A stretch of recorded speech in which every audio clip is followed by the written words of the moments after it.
আমি 4টি chocolate box, ওরা অনেক আগে চকলেটগুলি খেয়েছিল, চকলেট বক্সগুলো রেখে দিয়েছিলাম কোনো সময় কাজে লাগানোর জন্য।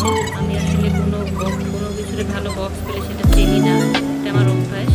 বাচ্চারা অনেক সময় বক্সগুলি আমার জন্য রেখে দেয়, আম্মু এটা কোনো কাজে লাগবে।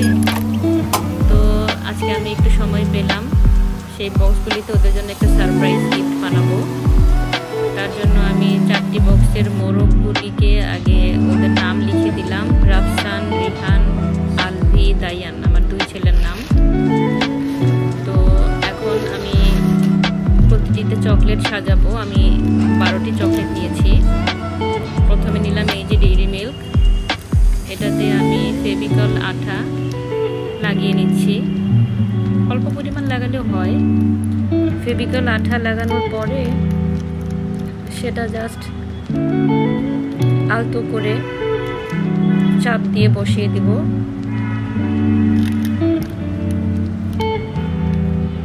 আঠা কম লাগালে বাচ্চাদের জন্য খুলতে সুবিধা হবে। এবার আমি একে একে সবগুলি চকলেট লাগিয়ে নিচ্ছি।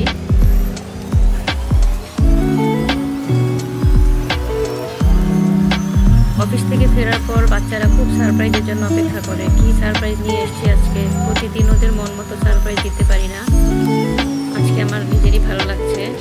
নিশ্চয়ই ওরা সারপ্রাইজ হবে। সময় থাকলে আসলে অনেক কিছুই সম্ভব বানানো। এই যে আমি প্রথম বক্সটা লাগিয়ে দিলাম। এখানে কিছু ছোট চকলেট থাকলে ভালো হতো, ছোট চকলেট নেই, যা ছিল তাই দিয়ে লাগাচ্ছি।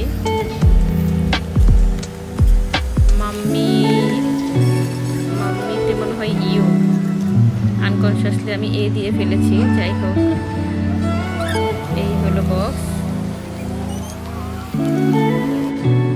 আজকে দায়ানের পরীক্ষা একটু পরে, তারপরেও তাকে ডেকেছি। খুব কম সময়ে তাকে একটু সারপ্রাইজ দিব।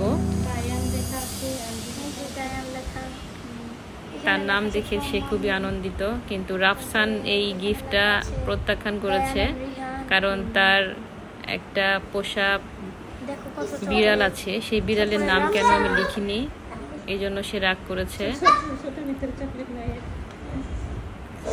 সে সারপ্রাইজটা নেয়নি, এটা আমার একটু ভুল হয়ে গিয়েছে। তো আজকের মতো এই ছিল আমার ছোট্ট সারপ্রাইজ। আর এখানে দেয়ালে আমার কিছু পেন্টিং। Bye bye.